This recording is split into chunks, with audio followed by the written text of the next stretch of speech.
नमस्कार सभी पेंशन धारकों का स्वागत करते हैं एक बार फिर से हमारे इस YouTube चैनल पर। दोस्तों, इस वक्त की पेंशन धारकों के लिए बहुत बड़ी और इम्पोर्टेंट खबरें आ रही है।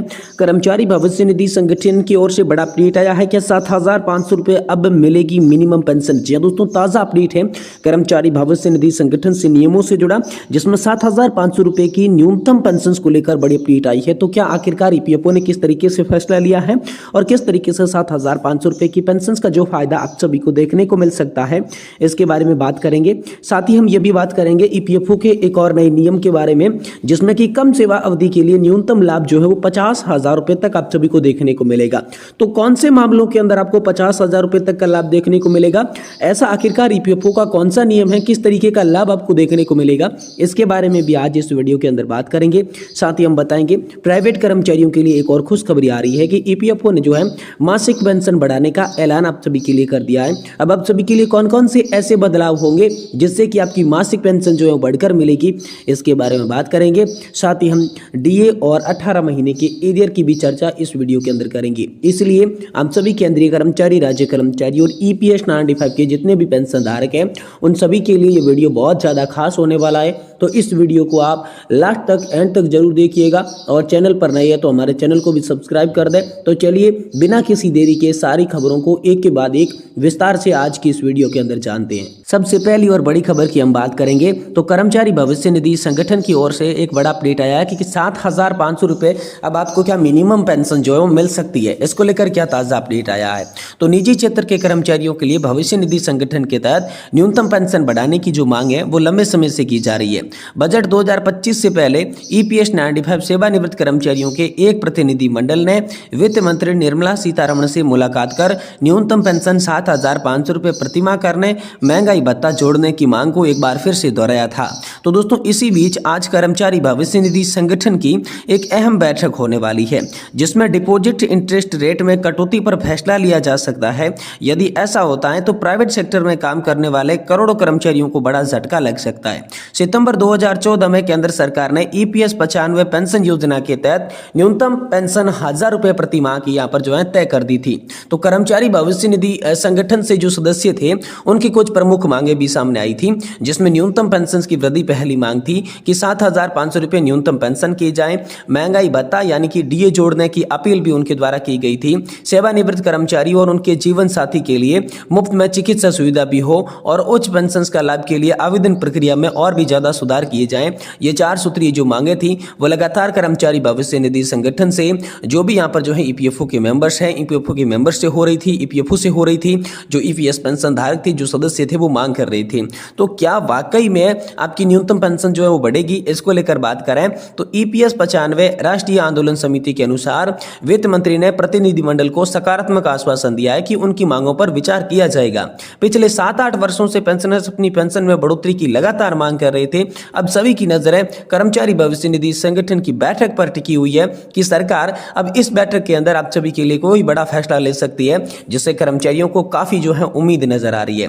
वहीं बात करें तो प्राइवेट कर्मचारियों के लिए एक और खुशखबरी है। कर्मचारी भविष्य निधि संगठन ने क्या है, मासिक पेंशन बढ़ाने का जो ऐलान किया है, उसके तहत कौन कौन से ऐसे बदलाव किए हैं जिससे पेंशन धारकों को फायदा होगा, कर्मचारियों को फायदा होगा, जो भी ईपीएफओ के अंडर में पीएफ खाता जिनका भी है उनको यहाँ पर फायदा होने वाला है। तो चलिए इसके बारे में बात करते हैं। ईपीएफओ के नए नियमों के बारे में आप सभी को यहाँ विस्तार से यहाँ पर जानकारी देते हैं। भारत में एम्प्लॉयज प्रोविडेंट फंड ऑर्गेनाइजेशन ने हाल ही में एक बड़ा फैसला लिया है, जिसमें प्राइवेट सेक्टर में कर्मचारियों को अधिक पेंशन पाने का लाभ मिल सकेगा।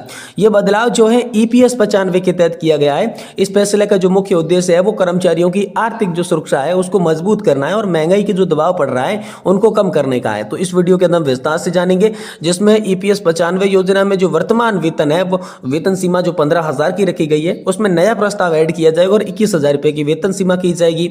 न्यूनतम पेंशन 1,000 से 5,000 रुपए बढ़ाई जाएगी। अधिकतम पेंशन 10,050 रुपए तक होगी। कर्मचारी का योगदान वही रहेगा। नई सुविधा सिर्फ एटीएम से पीएफ निकासी, किसी भी बैंक से पीएफ पेंशन निकासी की बात की गई है। तो मुख्य बदलावों की बात करें, पहले हम बात करेंगे वेतन सीमा। तो ईपीएफओ ने वेतन सीमा को 15,000 रुपए से बढ़ाकर 21,000 रुपए करने का प्रस्ताव रखा है। इसका मतलब है कि अब अधिक वेतन पाने वाले कर्मचारियों को भी इस योजना का लाभ उठाने को मिलेगा और दूसरी मांग थी न्यूनतम पेंशन। दूसरा नया नियम था, दूसरा संशोधन था न्यूनतम पेंशन। तो न्यूनतम पेंशन 1000 रुपये से 7500 रुपये करने की मांग की जा रही थी। हालांकि अभी भी विचाराधीन है, लेकिन इसे लागू होने से लाखों पेंशन धारकों को यहाँ पर राहत मिल सकती है। तीसरा है योगदान सीमा समाप्त। जी हाँ, कर्मचारी अपनी वास्तविक सैलरी का 12% तक ईपीएफओ में योगदान कर सकते हैं। पहले ये सीमा 15,000 रुपये तक की सीमित थी, लेकिन अब इसे समाप्त करने की बात चल रही है। वहीं है अगला एटीएम से पीएफ निकासी की बात। तो 2025 में कर्मचारी भविष्य निधि संगठन यानी कि ईपीएफओ सदस्य अपने प्रोविडेंट फंड यानी कि पीएफ खाते से एटीएम के जरिए पैसे निकाल पाएंगे। यह सुविधा विशेष रूप से इमरजेंसी के समय में आप सभी के लिए बहुत ज्यादा उपयोगी होगी। और इसके बाद का जो बदलाव है वो है सीपीपीएस यानी कि सेंट्रलाइज्ड पेंशन पेमेंट सिस्टम, केंद्रीकृत पेंशन भुगतान प्रणाली। यानी कि दोस्तों अब पेंशन किसी भी बैंक खाते में प्राप्त की जा सकती है, पीपीओ ट्रांसफर करने की भी आपको आवश्यकता नहीं होगी। तो किस प्रकार दोस्तों मासिक पेंशन बनती है? अब मासिक पेंशन की मैं बात करूं फॉर्मूले की, तो पेंशन का जो वेतन होता है या पेंशन योग्य जो वेतन होता है उससे पेंशन योग्य जितने भी साल है कंट्रीब्यूशन की अवधि उससे गुणा किया जाता है और उसमें 70 से डिवाइड किया जाता है। अब दोस्तों उदाहरण के लिए किसी भी कर्मचारी का वेतन 21,000 रुपए और उसने 35 वर्षों तक सेवा दी है, तो उसकी जो पेंशन है वो यहाँ पर 10,050 रुपए होगी, क्योंकि 21,000 को 35 के गुणा किया जाएगा और डिवाइड 70 से किया जाएगा। इस प्रकार 10,050 रुपए की उनको जो है मंथली पेंशन मिलेगी। तो यह हाल फिलहाल में आप सभी के लिए बड़ी खबर आई है।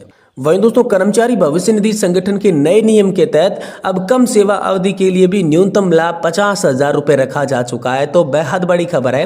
कर्मचारी भविष्य निधि संगठन ने हाल ही में कर्मचारी लिंक्ड बीमा यानी कि ईडीएलआई में योजना के तहत महत्वपूर्ण पेशकश की है। केंद्रीय श्रम मंत्री मनसुख मांडविया की अध्यक्षता में केंद्रीय न्यासी बोर्ड यानी कि सीबीटी की 237वीं बैठक के दौरान इन संशोधनों को मंजूरी दे दी गई है। सीबीटी ने ईपीएफओ ग्राहकों के लिए 8.25% वार्षिक जो ब्याज दर है वो यहां पर उनकी सिफारिश कर दी है। अल्प सेवा अवधि के लिए भी न्यूनतम बीमा की व्यवस्था की गई है। यदि कोई पीएफ सदस्य निरंतर सेवा का पूरा 1 वर्ष पूरे किया बिना ही चला जाता है, सड़क से जाता है, मर जाता है, तो उसे अब 50,000 रुपए का जो न्यूनतम जीवन बीमा का लाभ है वो प्रदान किया जाएगा।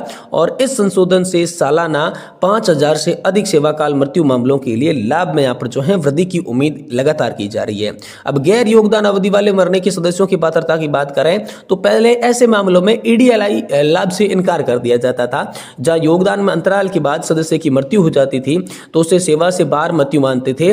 और संशोधित योजना के तहत कोई भी सदस्य अंतिम योगदान 6 महीने के भीतर मर जाता था तो ईडीएलआई से लाभ दिया जाता था। बस शर्त है कि उनका नियोक्ता की सूची में बना रहना चाहिए। और इस बदलाव में हर साल 14,000 से अधिक ऐसे मामलों को अब जो है लाभ मिलने की उम्मीद है। वहीं जो सेवा निरंतर देते हैं उसकी मान्यता, तो पहले नौकरी के बीच 1 या फिर 2 दिन जैसे साप्ताहिक हो गया, कुछ छुट्टियां हो गई का छोटा अंतराल भी ईडीएलआई लाभों से आपको वंचित कर सकता था, क्योंकि 1 वर्ष की निरंतर सेवा आवश्यकता पूरी नहीं होती थी।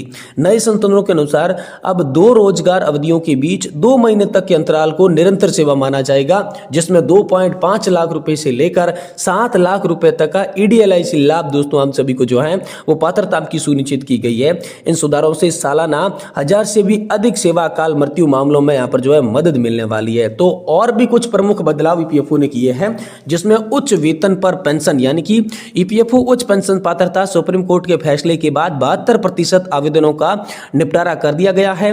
वही जनवरी 2025 से केंद्रीकृत पेंशन भुगतान प्रणाली यानी कि सीपीपीएस को लागू किया जाएगा, जिसमें यहाँ पर अब सभी के लिए बड़ी अपडेट आई है। साथ ही मुकदमेबाजी को कम करने के लिए पीएफ भुगतान में देरी के लिए दंड 1% माह के मान्यकृत आप सभी के लिए कर दिया गया है। तो ये नए नियम जो है, प्रमुख बदलाव जो है, प्रमुख निर्णय जो है कर्मचारी भविष्य निधि संगठन के तहत हाल ही में आप सभी के लिए लिए जा चुके हैं।